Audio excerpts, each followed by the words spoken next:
Hi there, it's Brian. So welcome to lesson 0, getting in touch with VoiceOver. So before we talk about the theory and mechanics of how low and no vision users can interact with smartphones, especially the iPhone, we kind of need to backtrack a little and talk about just how we can use our sense of touch to interact with smartphones in general. I've had some students who getting an iPhone is their first experience with a smartphone, and to them it feels like a slightly heavy piece of glass, and it's hard to even fathom how you could interact with that with your fingers and get things done. Thankfully, VoiceOver allows us to use a little bit more of our sense of touch and to include our sense of hearing to replace the sense of sight that many of us have now come missing. While there are other methods of interacting with our phone, primarily we use touch to interact with the display screen and to tell our phone what we were trying to do. That's why it's important to go over the very basics of using the touch gestures, and we'll also go over some things that you can do if you're encountering any troubles with interacting with the screen. But before we get into that, I'd like to introduce you to somebody new. Well, that's somebody in a manner of speaking. Oh, right. That's me. Hey there. How's it going? I'm Archer, and I'll be helping Mr. Brian explain a lot of these ideas and concepts throughout the VoiceOver tutorial.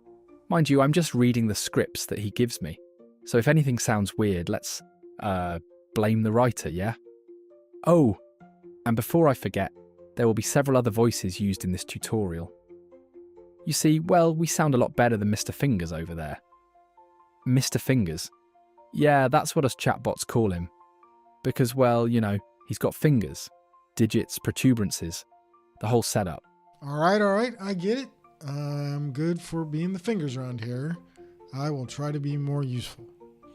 I'm going to turn this back over to Archer, and he's going to take over with the lesson material. You're going to find that we do this with a lot of our lessons. We have the chatbot deliver the lesson material, and I wrap it up with a demonstration. I really can't wait for you to meet the other chatbots. There's Dieter, of course. He always makes me laugh, and Amelia keeps me on my toes. Without any further ado, I'm going to turn it back over to Archer.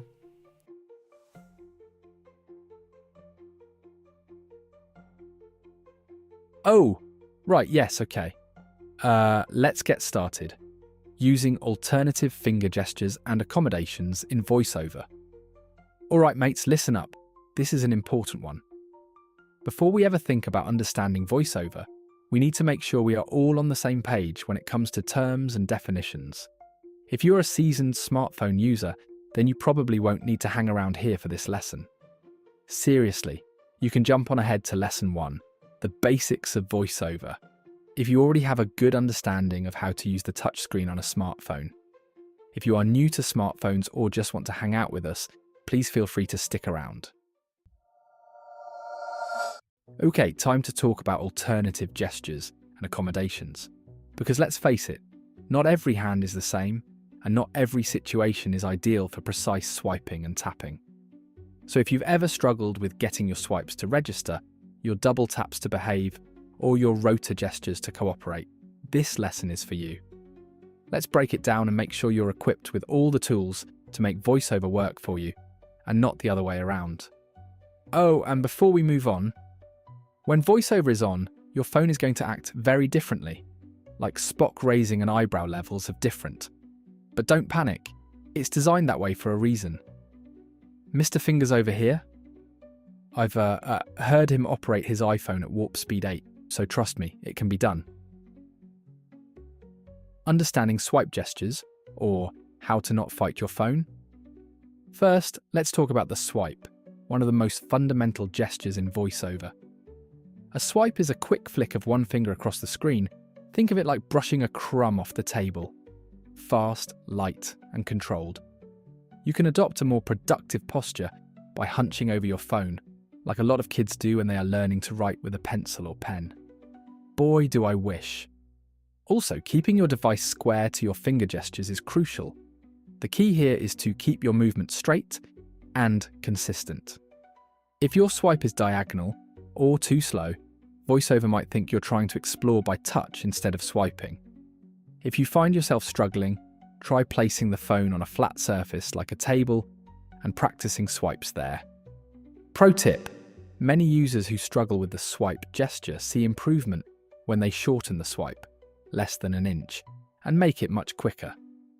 But don't go too fast, or VoiceOver will treat the swipe as a tap. Oh, and here's a neat thing about swipes. VoiceOver lets you do them anywhere on the screen. That's right, no need to aim for precise locations. Think of it like deep space. There's plenty of room out here to maneuver. Just swipe confidently, and you're good to go.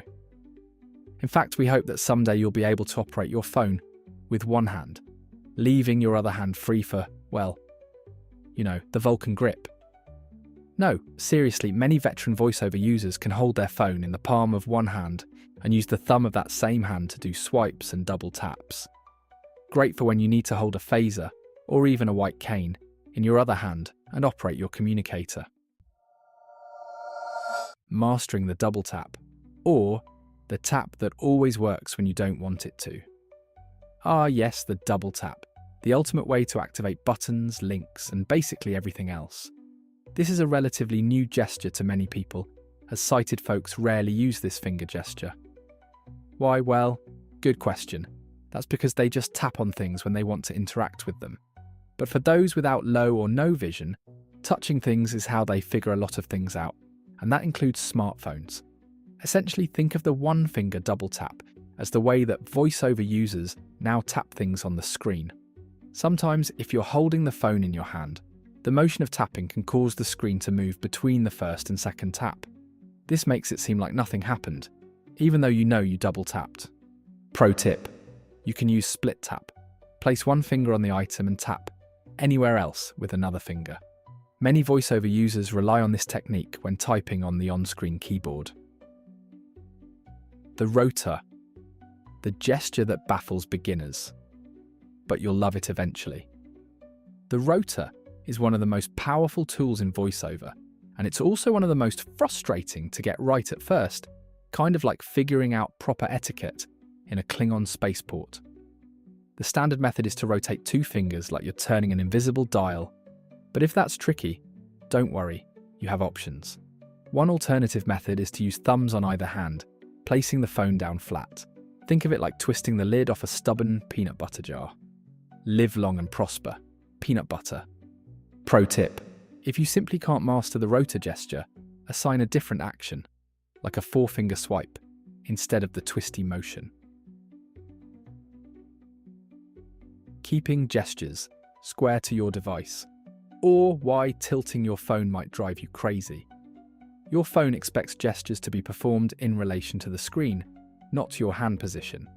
That means if you tilt the phone, a straight swipe might actually register diagonally. Try keeping your phone flat and square to your hands. A small adjustment could make a huge difference.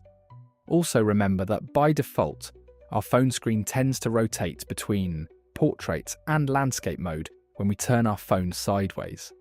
VoiceOver will announce when the phone screen changes rotation like that. This is important because if the screen rotates, then the swipes need to be rotated as well. Later, we will talk about how to lock the rotation of the screen so that the swipes remain consistent no matter how we pick up or rotate the phone. Pro tip: if your gestures feel inconsistent, check your phone's angle.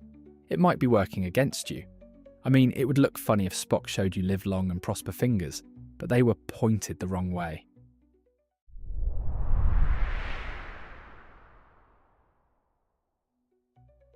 Final thoughts. VoiceOver is an incredibly powerful tool, but only when it works for you. If traditional gestures don't feel right, experiment with different alternatives and accommodations until you find what's most comfortable. And remember, practice makes perfect. The more you use these gestures, the more natural they'll feel. That's it for now.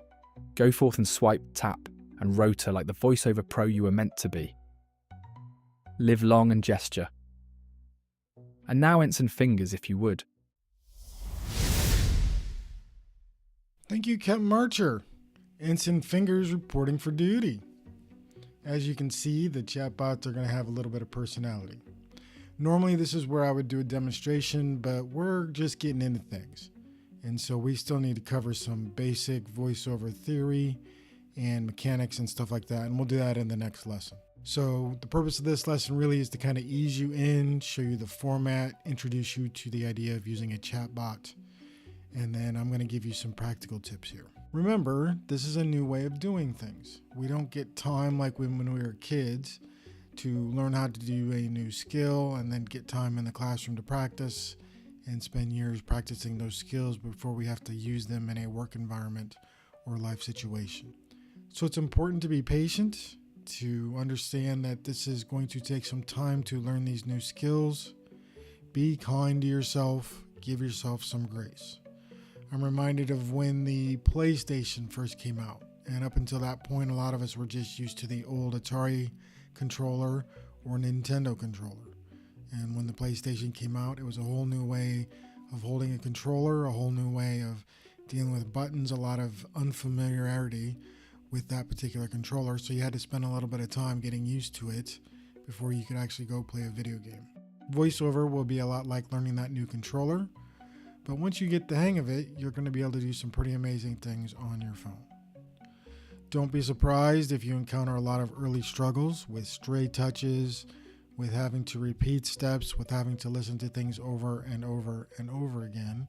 It's part of the learning curve of learning this difficult new way of doing things. But trust me, keep with it, practice as much as you can, and the rewards will become apparent soon enough. Before we wrap it up, I'll mention 3 things that can be set up. You might need to get some help from a sighted person at this point to set these up, but these are some things that can help if you're struggling with the gestures. One is called delay before selection. And what that does is that gives you a little bit of time. If you are touching the screen and things are happening and you're not quite wanting things to happen, you want to move your finger around a little bit first. Then using delay before selection can be helpful. The other is adjusting the double tap timeout. And what that does is that gives you a little bit more time between the taps, the 2 taps that you have to do during a double tap. Because this is a new skill for a lot of people, sometimes increasing that, giving you more time to do the second tap can be helpful as well. Both of those are found in the VoiceOver settings page, and that's located in the accessibility area in the settings app.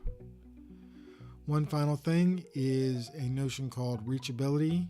If you hear this sound, that means you've done reachability. And typically what happens is you've done some sort of swiping or sliding with your finger on the home button, and this adjusts the way that the screen presents itself. It's not really helpful for those of us using VoiceOver, so I would recommend turn that off.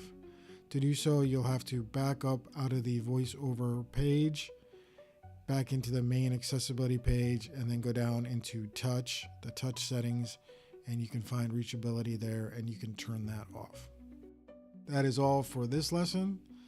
The next lesson is going to dive into VoiceOver theory, and we'll welcome Nova to the show.